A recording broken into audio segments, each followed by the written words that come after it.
Surry-Yadkin Electric Membership Corporation is a not-for-profit, member-owned electric utility cooperative. We serve about 28,000 member accounts in 5 counties, Surry, Yadkin, Stokes, Wilkes, and Forsyth. A group of local farmers founded Surry-Yadkin in 1940 with a commitment to provide electricity to rural farmers and families.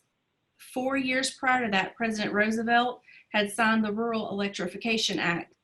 The act was an economic development boost for rural areas, providing a demand for jobs and products and enabling farmers to upgrade their operations. 7 months after its founding, Surry-Yadkin closed on its first loan from the Rural Electrification Administration, or REA, and with its first lines were energized on February 22nd of 1941.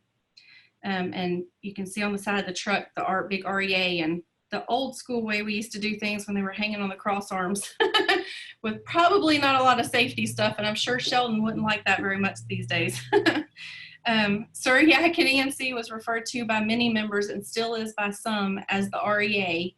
And if you listen to the 911 dispatch center, which I did a lot of through my involvement in the fire department and when I was a reporter at the paper, they still refer to us as REA when they have calls involving our lines that we need to respond to. There are a couple of elements of the cooperative business model that allow us to stand out and service to our members in the community. The first is by following the guidance of the 7 cooperative principles. These are the basis for all we do. They include open voluntary membership. So membership is open to anyone who resides in our service territory or has a business in our service territory. And there are areas that are open where property owners can choose their electric provider along border lines and some open territory areas. Democratic member control is another one of those principles. Our members elect their board of directors, and then they set the policies and make decisions for the cooperative on behalf of the members. And those elections are held each year in conjunction with the cooperative's annual meeting, which we're scheduled to have at the end of October this year. Members' economic participation is the third principle. Members invest in the cooperative and its system, and then that investment reaps returns as capital credits. Each year, the members are allocated their portion of the previous year's profit or their margin based on how much they paid in an investment as payments for their electricity. Then once the board decides the cooperative is in good financial standing, it will retire the capital credits for that given service year, and those capital credits are paid out to members as bill credits on their account, or for former members who may have moved out of the service territory but lived here during that service year, they get checks for their capital credits. This is one of the unique elements of a cooperative, is that because they're member owned, the members get those returns rather than an investment group. The fourth principle is autonomy and independence. And the fifth is education, training, and information for members, elected representatives, directors, trustees, CEOs, and employees. And here in this picture, a couple of our linemen are working with the nursing program at Surry Community College. We did this back in the fall. We actually did some pole top rescue simulations. So the guys rescued either a dummy or one of the other guys out of a bucket. And then the nursing program came in and did what probably an EMT or somebody else would do once they get on the scene. Our guys start CPR, and then the nursing program took over after they arrived on the scene. The sixth is cooperation among cooperatives. We work together with other electric cooperatives on training, assisting in times of needs, such as during storm restoration, for projects like our Brighter World Initiative to Bolivia. And you can see Eric Sawyer's on the left and Tommy Brock, 2 of our linemen. They just recently received the President's Volunteer Service Award. It came with a letter from Donald Trump from the White House and a certificate for the time that they spent last year in Bolivia, bringing first-time electricity to a small village there that had never had electricity before. We also work with other local cooperatives, such as partnering on projects with groups like Surry Communications. The seventh and final principle is concern for community. This includes our community service committee of employees.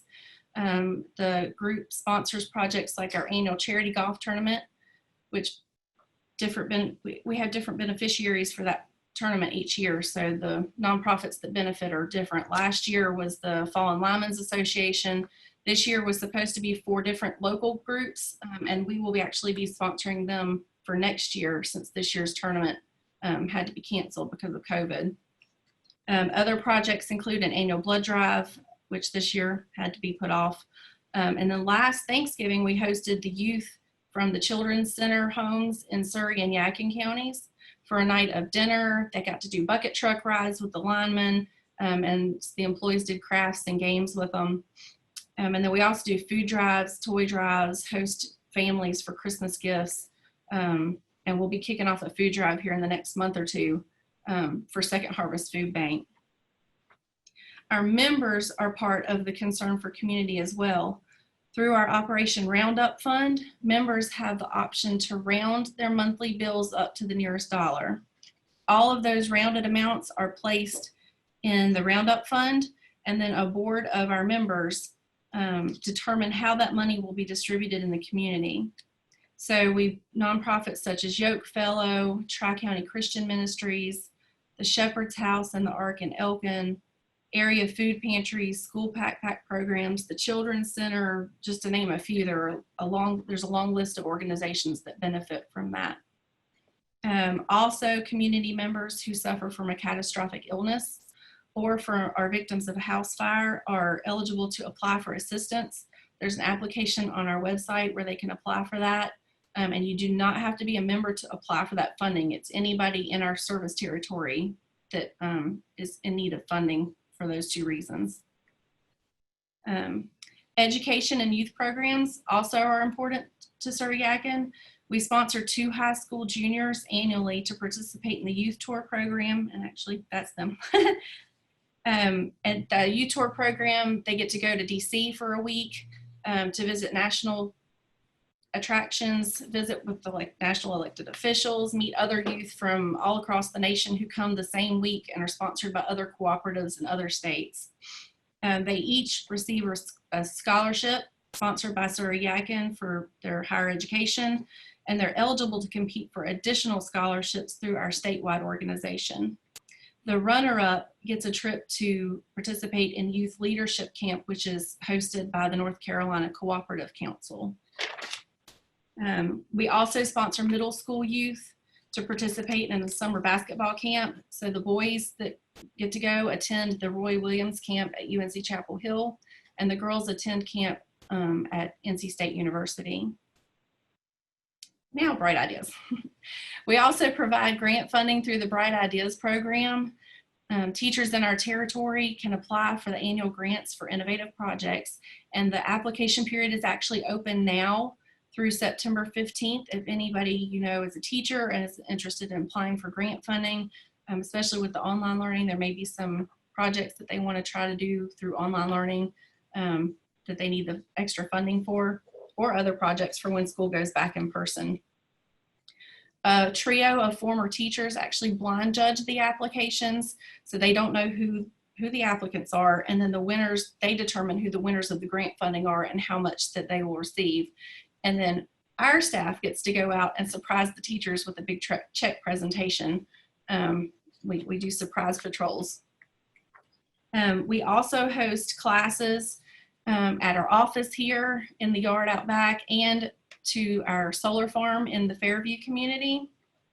So, and then we will actually go out and visit schools and classrooms to educate students and teachers and community organizations that might want to have us come and speak about energy efficiency as well as electricity safety. So we have a tabletop demo that actually you plug in, and it has the electricity all along it, and it will show where you can get zapped and not zapped, and how to safely dig and work around your house.